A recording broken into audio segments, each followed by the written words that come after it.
I first became involved with marijuana back in 1967.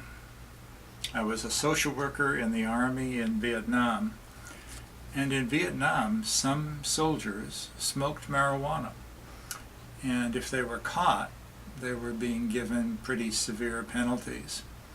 And I wondered whether that was just, because typically soldiers would drink in order to cope with being so far away from home and being in a combat zone where they could get injured or killed. Why would we want to put them in prison if they used marijuana for that same reason? So I got interested in marijuana while I was in the Army in Vietnam, a long time ago.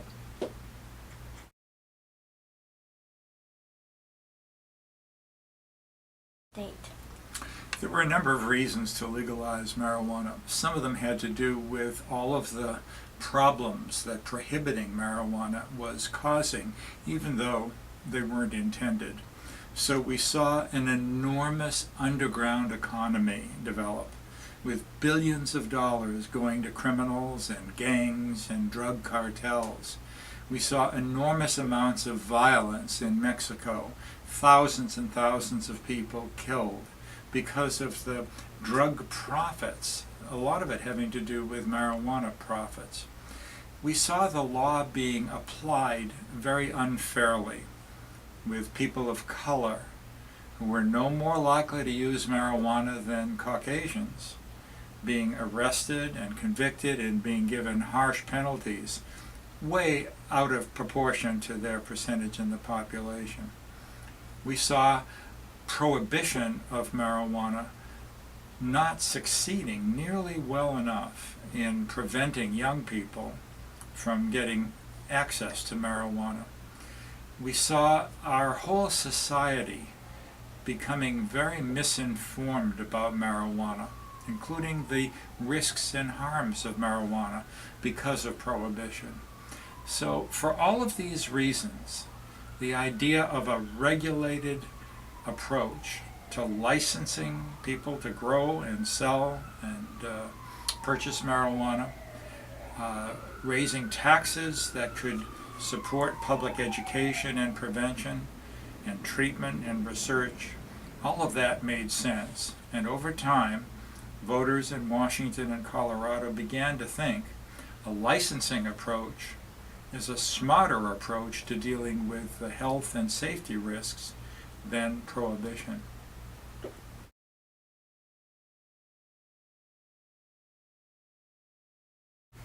One of the things that we've realized about marijuana is that people can become addicted to it. So about 1 in 11 people who have ever used marijuana at some point become dependent on the drug. If somebody uses it more regularly, the chances of becoming addicted could be as high as 50%. So drug addiction is one of the risks of marijuana use. Another one is accidents. Accidents while driving high, operating machinery while high. So the possibility of a person getting into some trouble with their own safety or the safety of other people. There's a third kind of risk, and it's particularly relevant for teenagers, for young people. While the brain is still developing, and it's still developing during adolescence into one's early 20s, a lot of marijuana smoking can actually impair healthy development of parts of the brain, parts that are important for memory, clear thinking, executive function, in other words, organized thinking. So we've learned that when young people start smoking marijuana early and use it regularly, there's a risk later in life of actually doing some damage to their cognitive function. There are other risks besides that. Some of them have to do with people who are vulnerable to psychotic illness, and individuals who have a history of schizophrenia and use marijuana may experience a greater likelihood of an acute episode of psychosis. Now, there are a lot of benefits as well. Otherwise, we wouldn't have millions of people smoking pot or using it in edibles. And the main one is it's fun and it's relaxing and it's lovely to listen to great music and to eat great food and to enjoy great conversations. There's no question about it. Marijuana is a fun kind of a high. And we also know that it's an effective medication for some patients who are otherwise not helped by the conventional medicines that doctors can prescribe. So, for example, people who are being treated with chemotherapy for cancer and are experiencing a lot of nausea and vomiting, marijuana ends up being an antiemetic. It helps to reduce the nausea and vomiting side effects. A lot of research is being done on some of the other compounds in the cannabis plant and finding out about their medicinal potential. And I think in the years ahead, we're going to see more and more uses of marijuana, the plant as well as the chemical compounds in the cannabis plant for medical purposes.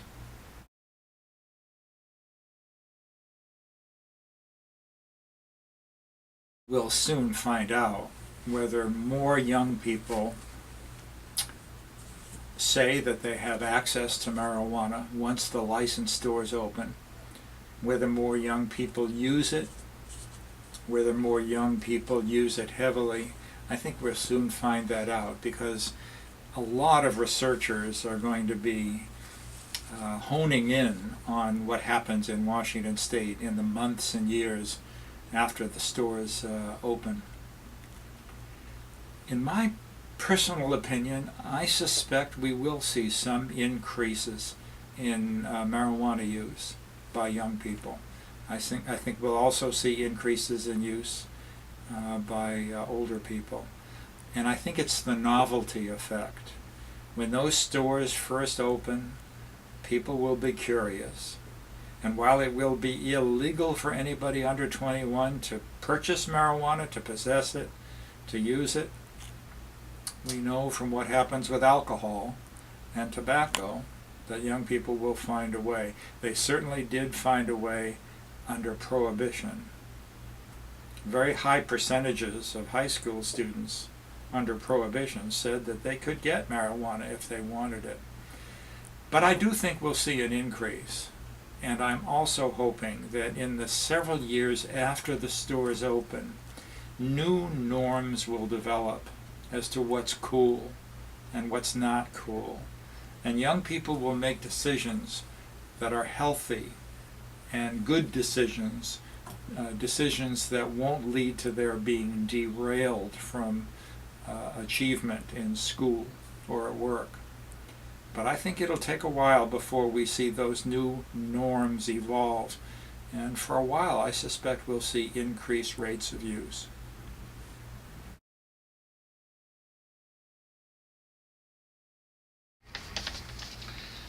I've been a marijuana researcher for decades, and when the ACLU lawyer who was the primary author of Initiative 502 was drafting the initiative, she asked me if I'd like to read a draft and comment on it.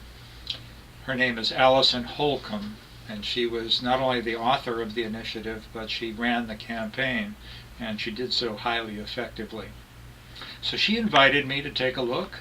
I had a chance to offer my opinions, and when I began to see how much emphasis was being placed on public health alternatives to criminalizing marijuana, money being dedicated to public education about marijuana from the sale of marijuana, money from the sale of marijuana being dedicated to prevention focused on young people, money being dedicated for treatment and research and for evaluating the law's impact, I began to think this is a smarter way of protecting health and safety than simply relying on the criminal law.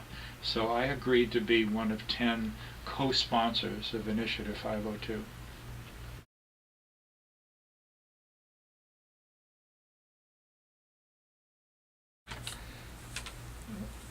Back in 1986, I began a series of studies that were focused on how to help adults, later teenagers, who were using marijuana heavily and wanted to either quit or cut back. So for quite a few decades I've been doing studies at the University of Washington along with my colleagues, and well over 1,000 adults and probably that many teenagers have been involved in our studies, where we've been trying various counseling approaches to helping people. I've also had a private practice, maybe since 1981, where most of the clients that I work with are struggling with marijuana dependence, and they want some help. It can be really hard to quit. It's not as if marijuana is as dangerous as alcohol addiction or barbiturate addiction or heroin addiction. People die of overdoses to those substances, and they don't with marijuana. But it still can be a really heavy-duty task for somebody who's using marijuana and using it heavily to quit. Even though things may really get messed up in their lives, people who love them say, hey, I can't stand it anymore, you're getting stoned too much. Even if they find themselves in a rut, procrastinating, saying that they have plans, but never actually moving on to carry out any of those plans, it can be a huge challenge to quit that kind of an addiction. And so I've been fascinated by it, and part of the reason that I've been fascinated by it is that I experienced it myself. When I was a young professor at the university in the mid-1970s, my wife and I had one of those talks where she basically said to me, I feel as if you love getting stoned more than you love me, and I feel abandoned by you. And I heard her and realized I was doing it too much, and I quit.